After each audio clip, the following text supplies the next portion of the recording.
여러분, 충격적인 소식입니다. 한국이라니 솔직히 실망했어요.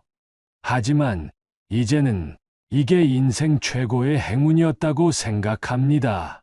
체코 프라하에서 온 마르셀라 노바코바 씨가 본국 기자들에게 한 이 놀라운 고백이 동유럽 전체를 뒤흔들고 있습니다.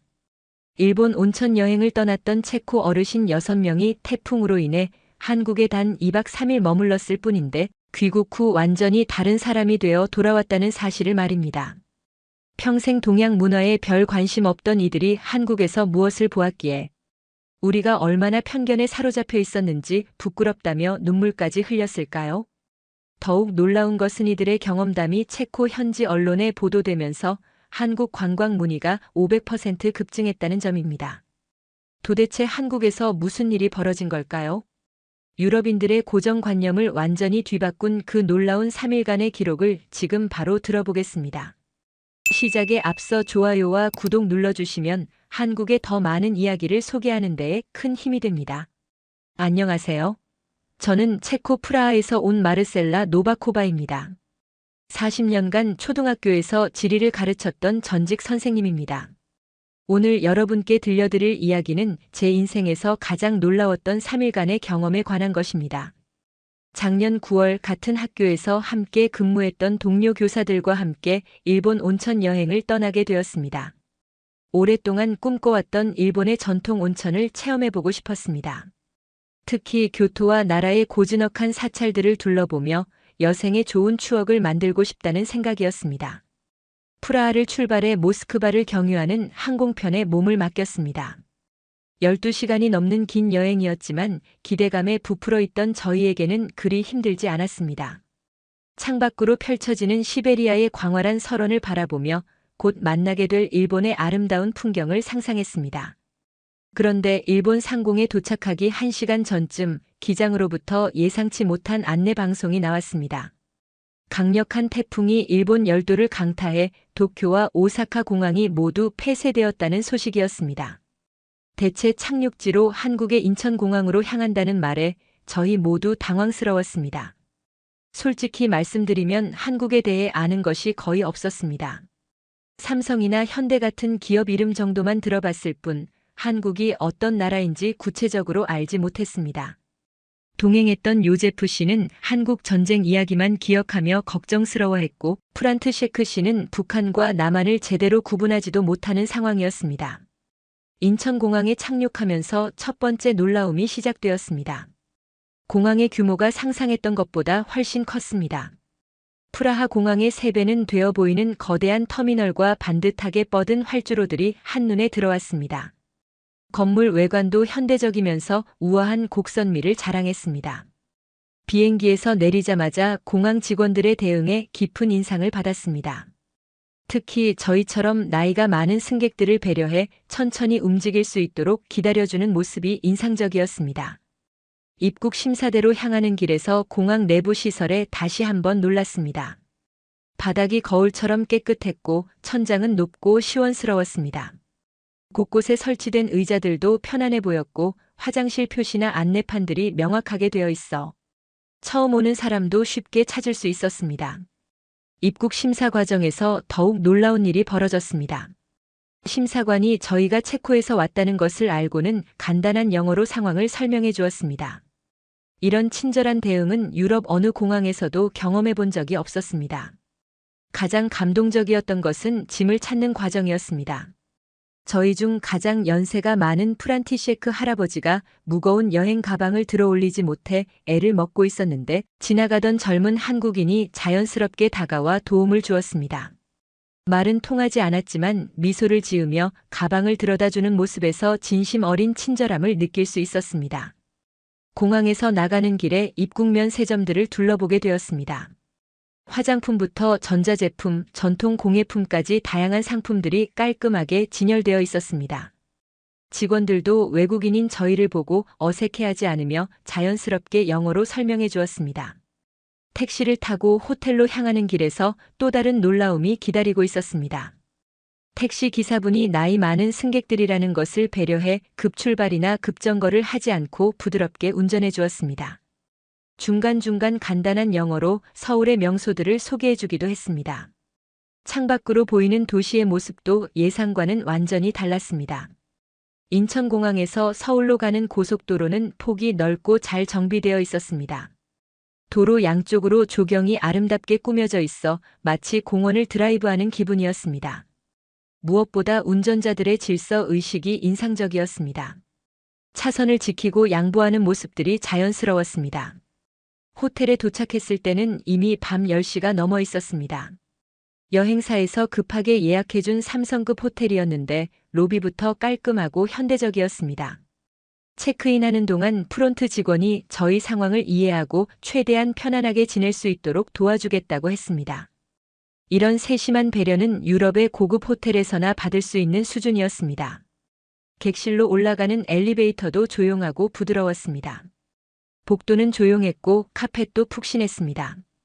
방 안에 들어서니 비록 크지는 않았지만 필요한 모든 것이 깔끔하게 준비되어 있었습니다. 특히 욕실이 깨끗하고 수압도 좋아서 긴 여행의 피로를 말끔히 씻을 수 있었습니다. 그날 밤 침대에 누워 하루를 되돌아보니 한국에 대한 첫인상이 완전히 바뀌어 있었습니다. 예상했던 것보다 훨씬 현대적이고 체계적인 나라였습니다. 무엇보다 사람들의 친절함과 배려심이 인상 깊었습니다. 다음 날부터 본격적으로 서울을 둘러볼 생각에 기대감마저 들었습니다. 다음 날 아침 호텔에서 맞은 첫 한국의 아침은 정말 인상적이었습니다. 조식당에 내려가니 생각보다 다양한 음식들이 준비되어 있었습니다. 서양식 빵과 커피는 물론이고 한국 전통 음식들도 함께 마련되어 있었는데 각 음식마다 영어로 설명이 적혀 있어 외국인들도 쉽게 선택할 수 있었습니다. 가장 놀라웠던 것은 식당 직원들의 세심한 배려였습니다. 저희가 나이가 많다는 것을 알고는 소화가 잘 되는 음식들을 따로 추천해 주었습니다. 김치찌개와 된장국 같은 한국 음식도 맛이 너무 강하지 않은 것으로 골라주며 천천히 드시라고 안내해 주었습니다. 이런 개인별 맞춤 서비스는 유럽의 5성급 호텔에서도 흔히 받을 수 없는 수준이었습니다. 호텔 로비에서 여행사 직원을 만나 앞으로 2박 3일 동안의 일정을 상의했습니다. 원래 일본 여행 계획이 무산된 상황이라 모든 것이 급하게 준비된 것이었지만 담당 직원은 저희 연령대와 관심사를 꼼꼼히 파악해서 무리하지 않는 선에서 서울의 주요 명소들을 둘러볼 수 있는 코스를 제안해 주었습니다. 첫 번째 목적지는 경복궁이었습니다. 호텔에서 택시로 20분 정도 걸렸는데 창밖으로 보이는 서울 시내의 모습이 계속해서 눈길을 끌었습니다. 고층 빌딩들 사이사이에 녹지 공간들이 잘 배치되어 있었고 도로도 넓고 깨끗하게 관리되고 있었습니다. 무엇보다 거리의 쓰레기가 거의 보이지 않는 것이 인상적이었습니다. 경복궁에 도착하니 입구부터 웅장했습니다. 높은 돌담과 커다란 문이 역사의 무게감을 느끼게 해주었습니다. 매표소에서 표를 끊는데 65세 이상 할인이 있다는 것을 알고 놀랐습니다. 외국인 관광객에게도 똑같이 적용해주는 세심함에 감탄했습니다. 궁궐 안내도도 영어와 체코어까지 준비되어 있어 더욱 놀라웠습니다. 궁궐 내부로 들어서자 동양 건축의 아름다움에 완전히 매료되었습니다. 화려하면서도 단정한 처마의 곡선, 자연과 조화를 이루는 건물 배치, 그리고 곳곳에 심어진 고목들이 만들어내는 운치가 정말 멋있었습니다. 프라하 성과는 완전히 다른 매력이었지만 그에 못지않은 웅장함과 아름다움을 자랑했습니다. 가이드가 설명해주는 조선 왕조의 역사도 흥미로웠습니다. 500년이 넘는 긴 역사 동안 이 궁궐에서 일어났던 다양한 이야기들을 들으니 한국 문화에 대한 이해가 깊어졌습니다. 특히 왕과 신하들의 관계, 유교 사상이 건축에 미친 영향 등에 대한 설명이 인상적이었습니다. 궁궐을 둘러보는 동안 다른 관광객들의 모습도 눈여겨보게 되었습니다. 한국인 관광객들은 물론이고 다양한 국적의 외국인들이 함께 관람하고 있었는데 모두들 질서를 잘 지키며 서로 배려하는 모습이었습니다. 사진을 찍을 때도 서로 양보하고 도와주는 장면들을 자주 볼 수 있었습니다. 점심시간이 되어 궁궐 근처의 한식당에 들렀습니다. 한정식집이었는데 내부 인테리어가 전통적이면서도 깔끔했습니다. 주인 할머니께서 직접 나오셔서 저희가 외국인이라는 것을 알고 매운 것은 빼고 부드러운 음식들로 상을 차려주셨습니다. 불고기와 잡채, 나물 반찬들이 정갈하게 나왔는데 맛이 생각보다 훨씬 좋았습니다. 가장 놀라운 것은 반찬들이 무료로 계속 리필되었다는 점이었습니다. 유럽에서는 빵 한 조각도 따로 계산하는 경우가 많은데 여기서는 밑반찬들을 마음껏 드실 수 있도록 해주었습니다. 물이나 숭늉도 무료였고 식사 후에는 식혜까지 서비스로 주었습니다. 이런 후한 인심은 처음 경험해보는 것이었습니다. 오후에는 인사동 거리를 걸어보았습니다. 전통 찻집과 공예품 가게들이 늘어선 거리였는데 현대적인 서울 한복판에 이런 전통 문화 공간이 잘 보존되어 있다는 것이 신기했습니다. 각 상점마다 독특한 개성이 있었고 상인들도 외국인 관광객들을 반갑게 맞아주었습니다. 한 찻집에서 전통차를 마시며 잠시 쉬었는데 차를 우리는 과정부터 마시는 방법까지 자세히 설명해 주었습니다. 오미자차와 유자차를 맛보았는데 향이 좋고 몸에도 좋다는 설명을 들으니 더욱 맛있게 느껴졌습니다. 찻집 분위기도 조용하고 평화로워서 여행의 피로가 말끔히 사라지는 기분이었습니다. 저녁에는 호텔 근처를 산책해 보았습니다. 강남 지역이었는데 밤이 되니 네온 사인들이 화려하게 켜져 정말 아름다웠습니다. 무엇보다 밤늦은 시간임에도 거리가 안전하다는 느낌이 들었습니다. 여성들도 혼자서 자연스럽게 다니고 있었고 술에 취한 사람들도 크게 소란을 피우지 않았습니다. 편의점에 들러 간단한 것들을 사보았습니다. 24시간 운영되는 편의점이 곳곳에 있다는 것도 신기했지만 더 놀라운 것은 가격이었습니다. 물이나 과자, 음료수 등이 유럽에 비해 훨씬 저렴했습니다.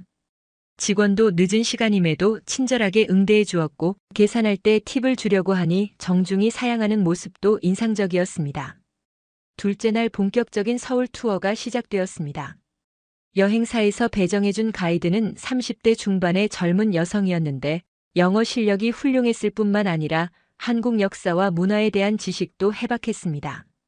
무엇보다 저희처럼 나이 많은 관광객들의 체력을 배려해서 일정을 조절해주는 세심함이 돋보였습니다. 첫 번째 목적지는 창덕궁이었습니다. 경복궁과는 또 다른 매력을 가진 궁궐이라는 설명을 들으며 기대를 가지고 향했습니다. 창덕궁은 자연 지형을 그대로 살려 지어진 궁궐이라서 인공적이지 않고 자연스러운 아름다움이 특징이라고 했습니다. 실제로 궁궐에 들어서니 건물들이 언덕의 경사를 따라 자연스럽게 배치되어 있어 정말 아름다웠습니다.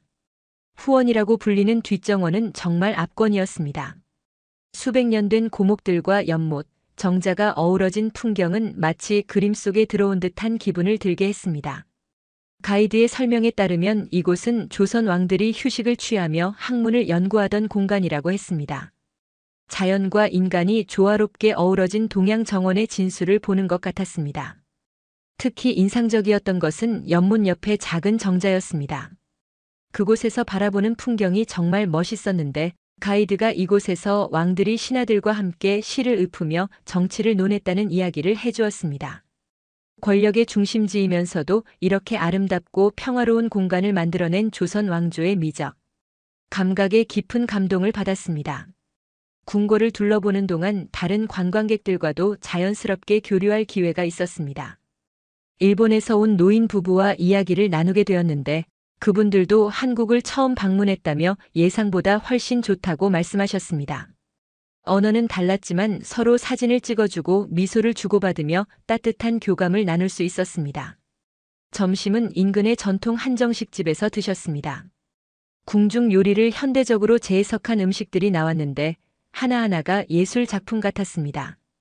특히 색깔이 고운 나물들과 정성스럽게 만든 전류들이 인상적이었습니다. 맛도 훌륭했지만 보기에도 아름다워서 먹기가 아까울 정도였습니다. 식당 사장님께서 직접 나오셔서 각 음식에 대해 설명해 주셨습니다. 어떤 재료로 만들어졌는지, 어떤 영양학적 효과가 있는지, 그리고 어떻게 드시면 더 맛있는지까지 자세히 알려주셨습니다. 특히 저희 연령대의 좋은 음식들을 따로 추천해 주시며 건강에 대한 관심까지 보여주시는 모습에 감동했습니다. 오후에는 북촌 한옥마을을 둘러보았습니다. 전통 가옥들이 그대로 보존되어 있으면서도 사람들이 실제로 살고 있는 살아있는 문화공간이라는 설명을 들었습니다. 좁은 골목길을 따라 걸으며 한옥의 아름다운 처마선과 기와 지붕을 감상할 수 있었습니다.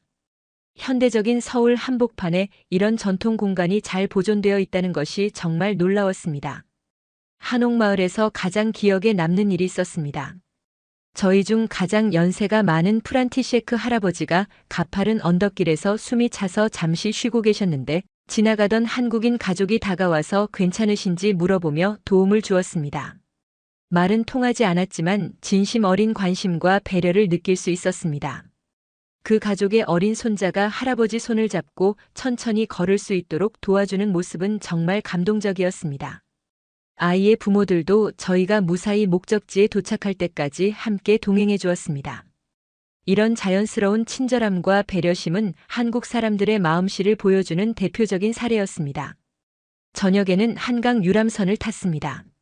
한강은 서울을 가로지르는 큰 강이라는 설명을 들었는데 실제로 보니 정말 넓고 웅장했습니다. 유람선에서 바라본 서울의 야경은 그야말로 장관이었습니다. 양쪽 강변으로 펼쳐진 고층 빌딩들의 불빛이 강물에 반사되어 환상적인 풍경을 만들어냈습니다. 유람선 안에서는 간단한 음료와 함께 한국 전통 음악 공연도 감상할 수 있었습니다. 가야금이라는 전통 악기의 선율이 정말 아름다웠고 연주자가 곡에 담긴 이야기도 설명해 주어서 더욱 흥미로웠습니다. 음악을 들으며 한강의 야경을 바라보는 시간은 정말 로맨틱하고 평화로웠습니다. 셋째 날 아침 예상치 못한 일이 벌어졌습니다. 동행했던 요제프 할아버지가 갑자기 가슴이 답답하다며 어지러움을 호소하셨습니다. 72세의 연세에 평소 혈압이 높으셨던 터라 상황이 심각해 보였습니다. 저희 모두 당황했지만 호텔 직원들의 신속한 대응 덕분에 곧바로 병원으로 향할 수 있었습니다. 호텔 프론트에서 즉시 119에 신고해 주었고 5분도 채 안 되어 구급차가 도착했습니다. 구급대원들의 전문적인 모습에 첫 번째로 놀랐습니다. 환자의 상태를 신속하게 파악하고 혈압과 맥박을 재며 응급처치를 하는 모습이 정말 체계적이었습니다. 특히 고령 환자의 특성을 잘 이해하고 있어서 더욱 세심하게 처치해 주었습니다. 구급차 내부도 예상보다 훨씬 잘 갖춰져 있었습니다. 각종 의료 장비들이 완비되어 있었고 이동하는 동안에도 지속적으로 환자 상태를 모니터링할 수 있었습니다. 구급대원 중 한 분이 간단한 영어로 상황을 설명해 주어서 저희도 안심할 수 있었습니다. 병원까지 가는 동안 환자가 불안해하지 않도록 계속 격려해 주는 모습도 인상적이었습니다. 삼성 서울병원에 도착하자마자 응급실의 규모와 시설에 놀랐습니다. 프라하의 어떤 병원보다도 크고 현대적이었습니다. 응급실 내부가 정말 깨끗하고 체계적으로 운영되고 있다는 인상을 받았습니다. 각 구역이 명확하게 나뉘어 있어서 환자들이 혼란스러워하지 않도록 잘 설계되어 있었습니다. 접수 과정에서 더욱 놀라운 경험을 했습니다. 외국인 환자임에도 불구하고 전혀 당황하지 않고 체계적으로 처리해 주었습니다. 국제진료센터 직원이 바로 배정되어 영어로 소통할 수 있었고 체코 여행자 보험 처리 방법까지 친절하게 안내해 주었습니다. 이런 외국인 환자 대응 시스템을 갖춘 병원을 유럽에서도 쉽게 찾기 어려웠습니다. 진료 대기 시간이 생각보다 짧았다는 것도 놀라웠습니다. 응급실이라 많은 환자들이 대기하고 있었지만 중증도에 따른 분류 시스템이 효율적으로 작동해서 혈압 상승으로 내원한 요제프 할아버지는 20분 만에 진료실로 들어갈 수 있었습니다. 대기하는 동안에도 간호사들이 주기적으로 혈압을 재며 상태를 확인해 주어서 안심할 수 있었습니다. 담당 의사를 만났을 때 또 한 번 놀랐습니다. 순환기내과 전문의가 직접 응급실로 내려와 진료를 해주었습니다. 체코에서는 응급실 의사가 1차 진료를 하고 필요시 전문의에게 의뢰하는 것이 일반적인데 여기서는 처음부터 전문의가 직접 진료에 참여했습니다. 의사의 전문성도 뛰어났는데 독일에서 연수한 경험이 있어서 의학 용어를 독일어로도 설명해 줄 수 있었습니다. 검사 과정의 신속함은 정말 인상적이었습니다. 심전도, 혈액 검사, 가슴 엑스레이까지 모든 검사가 1시간 안에 완료되었습니다. 체코에서는 혈액 검사 결과만 받아보는데도 하루가 걸리는 경우가 많은데 여기서는 30분 만에 모든 결과를 확인할 수 있었습니다.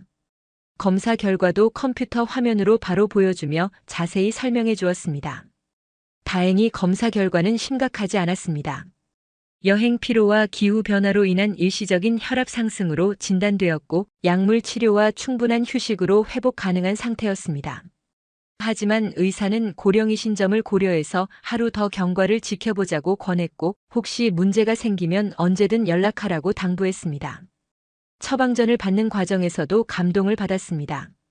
약사가 환자의 나이와 기존 복용 약물을 꼼꼼히 확인해서 약물 상호작용까지 체크해 주었습니다.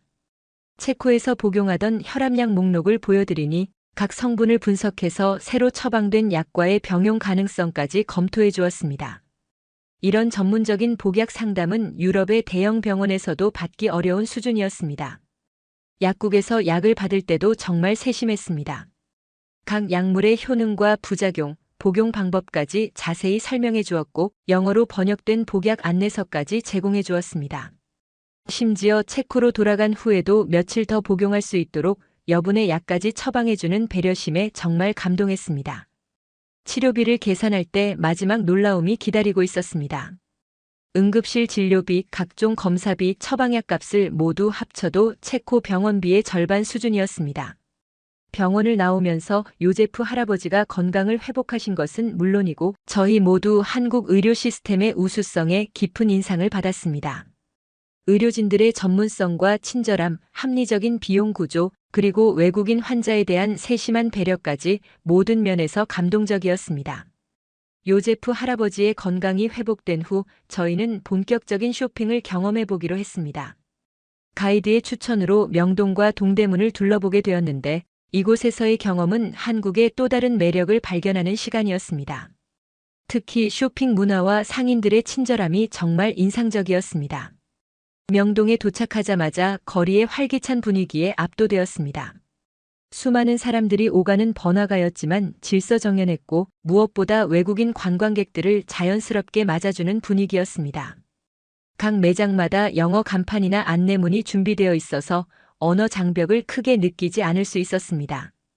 화장품 매장들이 특히 많았는데 한국 화장품의 품질과 다양성에 놀랐습니다. 매장 직원들이 저희 연령대에 맞는 제품들을 친절하게 추천해 주었습니다. 특히 안티에이징 제품들과 천연 성분으로 만든 화장품들을 자세히 설명해 주며 직접 손등에 발라볼 수 있도록 해 주었습니다. 가격도 유럽에 비해 훨씬 저렴해서 놀라웠습니다. 의류 매장에서도 좋은 경험을 했습니다. 한국 전통 의상인 한복을 현대적으로 재해석한 옷들이 정말 아름다웠습니다. 매장 사장님께서 직접 나오셔서 저희에게 어울릴 만한 색상과 디자인을 골라주시며 한복의 의미와 착용법까지 설명해 주셨습니다. 체험용 한복을 입고 사진을 찍을 수 있도록 해주시는 서비스도 정말 좋았습니다. 점심시간에 들른 명동 맛집에서도 특별한 경험을 했습니다. 냉면집이었는데 여름철 보양식이라는 설명을 들으며 메밀 냉면을 처음 맛보았습니다. 처음에는 차가운 국수가 낯설었지만 시원하고 깔끔한 맛이 정말 좋았습니다. 특히 고추장을 조금씩 넣어가며 맛을 조절하는 방법을 배우는 것도 재미있었습니다. 오후에는 동대문 시장으로 이동했습니다. 24시간 운영되는 거대한 쇼핑 단지라는 설명을 들었는데 실제로 보니 정말 엄청난 규모였습니다. 수십 개의 건물이 연결되어 있고 각 건물마다 수백 개의 매장들이 들어서 있었습니다. 의류부터 액세서리, 신발, 가방까지 없는 것이 없을 정도로 다양한 상품들이 판매되고 있었습니다. 가장 놀라웠던 것은 가격이었습니다. 품질 좋은 옷들이 유럽 가격의 3분의 1 수준으로 판매되고 있었습니다. 특히 니트류와 블라우스들이 정말 저렴하면서도 디자인이 세련되었습니다. 상인들도 외국인 고객들에게 친절했고 여러 벌을 구입하면 할인까지 해주는 후한 인심을 보여주었습니다. 저녁에는 동대문 근처의 족발집에서 특별한 음식을 경험했습니다. 족발이라는 음식이 처음에는 낯설었지만 부드럽게 삶아져서 전혀 느끼하지 않았고 오히려 담백하고 고소한 맛이 일품이었습니다. 상추에 싸서 먹는 방법을 배우며 한국의 독특한 식문화를 체험할 수 있었습니다. 사장님께서 콜라겐이 풍부해서 피부에 좋다며 농담을 하시는 모습도 정겨웠습니다. 마지막 날 오전에는 한국 전통 문화를 더 깊이 체험해보는 시간을 가졌습니다. 가이드의 추천으로 종로구에 있는 전통 찻집을 방문했는데 이곳에서의 경험은 한국 문화의 깊이와 세련됨을 느낄 수 있는 소중한 시간이었습니다. 찻집은 한옥을 개조한 공간이었는데 전통적인 아름다움과 현대적인 편의성이 완벽하게 조화를 이루고 있었습니다. 마루에 앉아서 차를 마시는 것이 처음에는 불편할까 걱정했지만 부드러운 방석과 등받이가 있어서 저희 같은 나이에도 편안하게 앉을 수 있었습니다. 창밖으로 보이는 작은 정원의 풍경도 정말 아름다웠습니다. 차를 우리고 마시는 전 과정을 체험해 볼 수 있었습니다. 찻집 주인께서 직접 나오셔서 한국 전통차의 종류와 효능에 대해 자세히 설명해 주셨습니다. 녹차, 홍차부터 시작해서 유자차, 대추차, 인삼차까지 다양한 차들을 맛볼 수 있었는데 각각의 향과 맛이 독특하면서도 몸에 좋다는 것을 느낄 수 있었습니다. 특히 인상적이었던 것은 차를 우리는 과정 자체가 하나의 예술이라는 점이었습니다. 물의 온도부터 우리는 시간, 차를 따르는 방법까지 모든 것에 의미가 있다는 설명을 들으니 한국 문화의 섬세함과 깊이를 느낄 수 있었습니다. 찻잔도 각각 다른 모양과 색깔로 되어 있어서 보는 즐거움까지 더해주었습니다. 점심은 궁중요리 전문점에서 드셨습니다. 조선 왕실에서 먹던 음식을 현대적으로 재현한 것이라는 설명을 들으며 기대를 가지고 들어갔는데 정말 놀라운 경험이었습니다. 음식 하나하나가 예술 작품 같았고 색깔의 조화와 영양의 균형까지 완벽하게 고려되어 있었습니다. 가장 인상적이었던 것은 음식에 담긴 철학이었습니다. 레스토랑 사장님께서 직접 나오셔서 각 요리에 대해 설명해 주셨는데 단순히 맛있는 음식이 아니라 몸의 균형을 맞춰주고 건강을 증진시키는 약식동원의 사상이 담겨 있다고 하셨습니다. 특히 저희 연령대의 좋은 음식들을 따로 추천해 주시며 건강에 대한 관심까지 보여주시는 모습에 감동했습니다. 나물 반찬들의 다양함과 정교함도 놀라웠습니다. 각각의 나물마다 다른 조리법과 양념이 사용되어 있어서 비슷해 보이면서도 모두 다른 맛을 내고 있었습니다. 색깔도 빨강, 노랑, 초록, 흰색, 검은색의 오방색을 맞춰서 시각적으로도 아름다웠습니다. 이런 세심한 배려와 미적 감각은 한국 음식 문화의 수준 높음을 보여주는 대표적인 사례였습니다. 식사 후에는 차 한 잔과 함께 전통 과자도 맛볼 수 있었습니다. 약과와 다식 같은 전통 과자들이 나왔는데 달지 않고 고소한 맛이 정말 좋았습니다. 특히 재료 하나하나에 의미가 있다는 설명을 들으니 더욱 의미 있게 느껴졌습니다. 건강에도 좋고 맛도 좋은 전통 음식들을 경험하면서 한국 조상들의 지혜를 엿볼 수 있었습니다. 오후에는 한국 전통 공예를 체험해보는 시간을 가졌습니다. 인사동의 한 공방에서 도자기 만들기를 체험해 보았는데 처음 해보는 것이라 서툴렀지만 정말 재미있었습니다.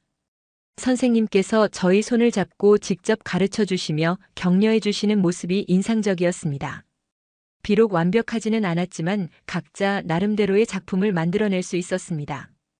공방에서 만난 다른 체험객들과의 교류도 즐거웠습니다.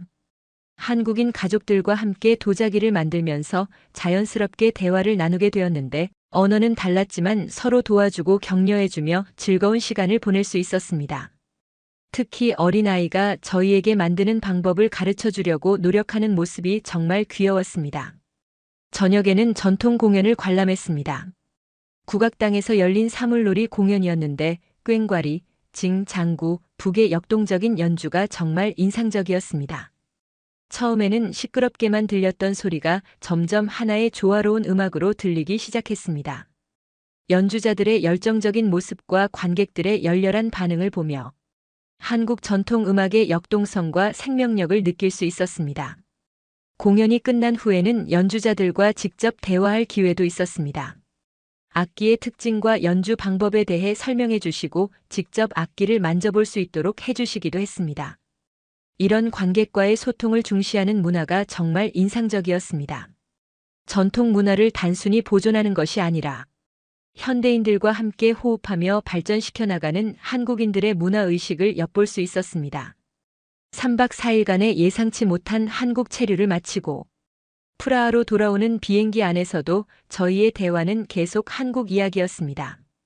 처음 태풍으로 일본 대신 한국에 오게 되었을 때의 실망감은 온데간데 없었고 오히려 인생에서 가장 소중한 경험을 했다는 생각이 들었습니다. 모든 일행이 한국에 대한 인식이 완전히 바뀌었다고 입을 모았습니다. 프라하 공항에 도착하자마자 마중 나온 가족들에게 한국에서의 경험담을 들려주었습니다. 처음에는 단순한 여행 이야기로 시작했지만 점점 더 많은 사람들이 관심을 보이기 시작했습니다.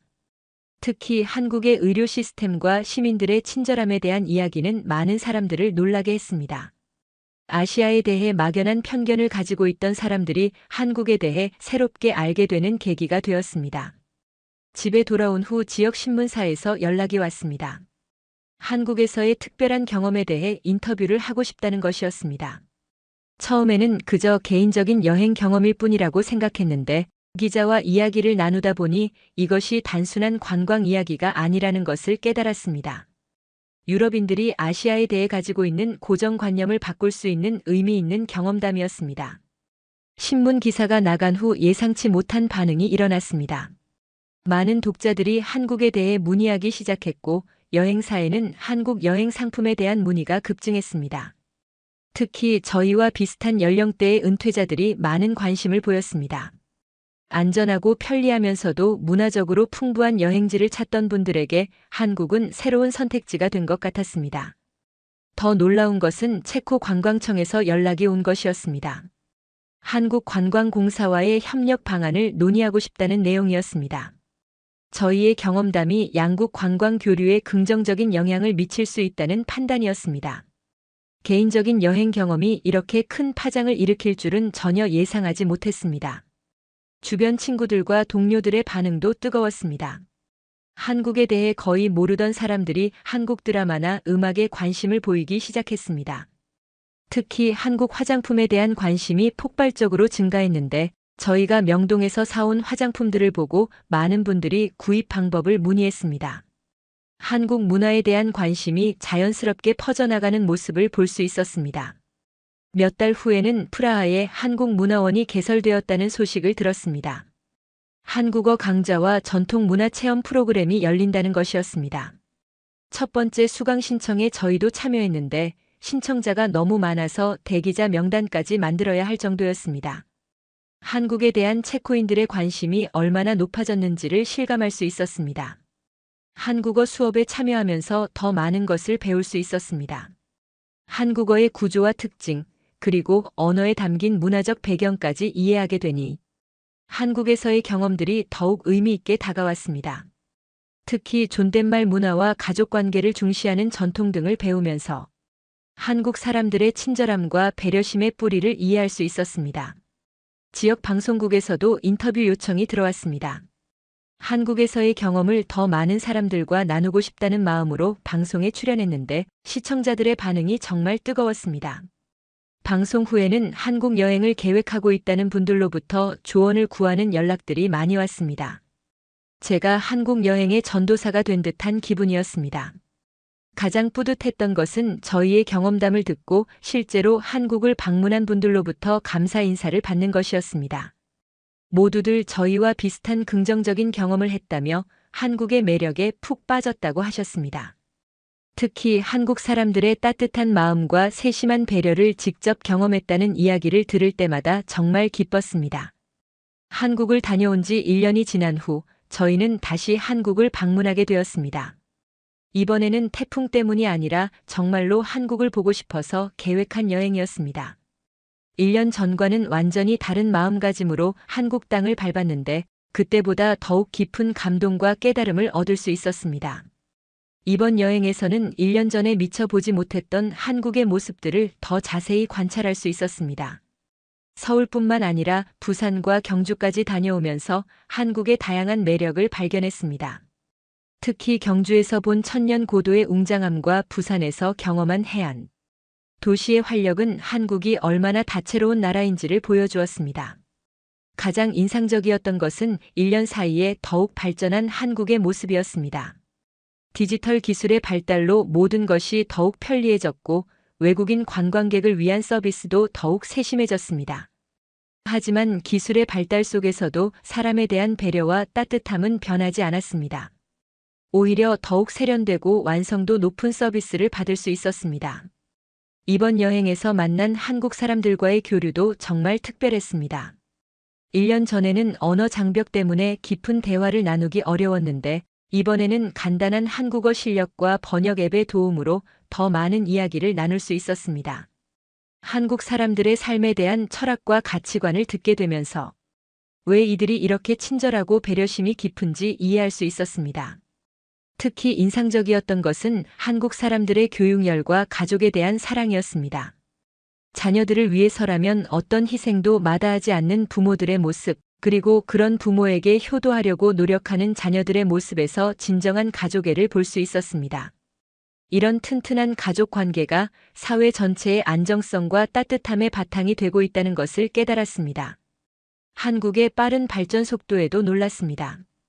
불과 70년 전만 해도 전쟁의 폐허 속에서 시작했던 나라가 이렇게 짧은 시간 안에 세계적인 선진국으로 발전한 것은 정말 기적 같은 일이었습니다. 그 뒤에는 국민들의 교육에 대한 열정과 끊임없는 노력, 그리고 서로 도우며 함께 발전하려는 공동체 정신이 있었다는 것을 이해할 수 있었습니다. 체코로 돌아온 후 저는 주변 사람들에게 더욱 확신을 가지고 한국을 추천할 수 있게 되었습니다. 단순히 관광지로서의 매력뿐만 아니라 한국 사회가 가진 따뜻함과 건전함, 그리고 끊임없이 발전하려는 역동성까지 소개할 수 있었습니다. 많은 분들이 저의 이야기를 듣고 한국에 대한 관심을 보였고, 실제로 한국을 방문하는 분들도 늘어났습니다.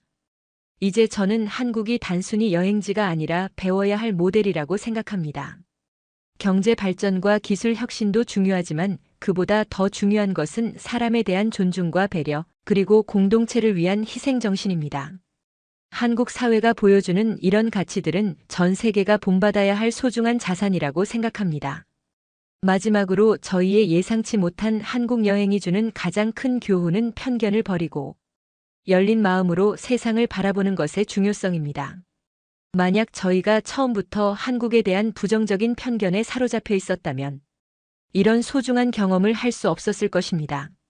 낯선 곳에서도 감사한 마음으로 받아들이고 배우려는 자세를 가질 때 진정한 여행의 의미를 찾을 수 있다는 것을 깨달았습니다. 한국에서의 경험은 저희의 인생을 더욱 풍요롭게 만들어 주었습니다.